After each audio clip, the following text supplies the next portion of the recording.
बहुत समय पहले की बात है। नीता बीसलपुर नामक गांव में अपना गोलगप्पे का स्टॉल लगाया करती थी। नीता का पति बीमार रहता था, इसलिए वह कोई काम नहीं कर पाता था। इसलिए नीता मेहनत मजदूरी करके अपने घर का खर्चा चलाया करती थी। नीता जहां गोलगप्पे का ठेला लगाती थी, वहीं उसी के सामने एक किराने की बहुत बड़ी दुकान थी। किराने की दुकान चलाने वाला आदमी नीता से बहुत ज्यादा जलता था। नीता के ठेले पर हमेशा बहुत भीड़ लगी रहती थी, क्योंकि नीता बहुत अच्छे गोलगप्पे बनाया करती थी और 5 तरीके का पानी भी रखती थी। एक दिन किराने वाला आदमी नीता के ठेले पर आता है। नीता से कहता है, नीता देखो, तुम्हारे ग्राहक मेरे किराने के सामने अपनी स्कूटर खड़ी कर देते हैं, उसको हटवा दिया करो। और कहकर वहां से चला जाता है। भैया वो स्कूटर क्या आपका है? अगर स्कूटर आपका हो तो वहाँ से हटा लो, नहीं ये किराने वाला आदमी मेरा ठेला यहाँ से हटवा देगा। यह मुझसे बहुत जलता है। हाँ दीदी, वह स्कूटर मेरा ही है, मैं हटा देता हूँ, लेकिन यह आदमी आपसे कैसे बात करता है।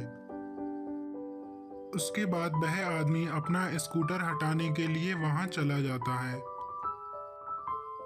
इधर किराने वाले के घर पर किराने वाली की एक छोटी बहन आई हुई थी, जो जहां फायदा देखती थी वहीं चली जाती थी। दीदी चलो आज बाजार घूमकर आते हैं, उधर से हम अपनी दुकान पर भी घूमते हुए आएंगे और कुछ सामान भी लाना है। ठीक है, तुम तैयार हो जाओ, फिर हम दोनों लोग साथ में ही चलते हैं। बाजार से कुछ सामान भी लाना है, वह भी उधर से लेते ही आएंगे। वे दोनों बाजार में निकल जाती हैं। बाजार में घूमते घूमते वे दोनों अपनी दुकान पर चली जाती हैं। मधु और छोटी, तुम दोनों आज दुकान पर कैसे आ गए? क्या बाजार में कोई काम था? दीदी चलो ना उस औरत के पास गोलगप्पे खाकर आते हैं, उसके पास 5 तरीके का पानी भी है। वह नीता के पास गोलगप्पे खाने जा रही थी, तभी किराने वाला कहता है, छोटी, मैं सामने से तेरे लिए समोसे लाकर देता हूँ, वो खा ले और खाकर घर चली जा। क्यों भाई, मुझे तो आज गोलगप्पे ही खाने हैं और उसी औरत के ही खाने हैं, क्योंकि उसके पास 5 तरीके का पानी भी है। तुम मुझे बार बार गोलगप्पे खाने से मना क्यों कर रहे हो? उस औरत ने मेरा पूरा धंधा चौपट कर दिया है। हमेशा ग्राहकों की भीड़ उसी की दुकान पर लगी रहती है। मैं तो कहती हूँ कोई ऐसा ही काम शुरू कर लो जिससे आमदनी होना शुरू हो जाए, लेकिन तुम तो सुनते ही नहीं हो। इस काम को करने के लिए एक आदमी परमानेंट होना चाहिए, लेकिन मेरे पास तो कोई है ही नहीं और तुम भी नहीं निकल पाती हो। मैं तुम्हारा काम करने के लिए बिल्कुल तैयार हूँ, लेकिन तुम्हें पैसे अपने लगाने होंगे और जो मुनाफा होगा वो आधा आधा होगा।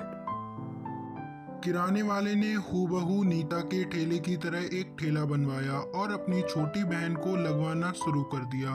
छोटी के स्टॉल पर भी लोग गोलगप्पे खाने आने लगे थे, क्योंकि वह सस्ते और अच्छे गोलगप्पे बनाया करती थी। हे भगवान, ये क्या हो गया? आज तो मेरे ठेले पर कोई ग्राहक भी नहीं आ रहा और इसने भी एक ठेला लगवाना शुरू कर दिया है। अब छोटी लालच में आ गई थी, तो वह अपनी चीजों में बहुत कुछ मिलाने लगी थी, इसलिए लोग उसके गोलगप्पे खाकर बीमार पड़ने लगे थे। नीता के स्टॉल पर फिर से भीड़ लगने लगी और गोलगप्पे खाने लोग आने लगे। नीता वास्तव में बहुत अच्छे गोलगप्पे बनाया करती थी। नीता बहुत प्यार से लोगों को गोलगप्पे खिलाती थी।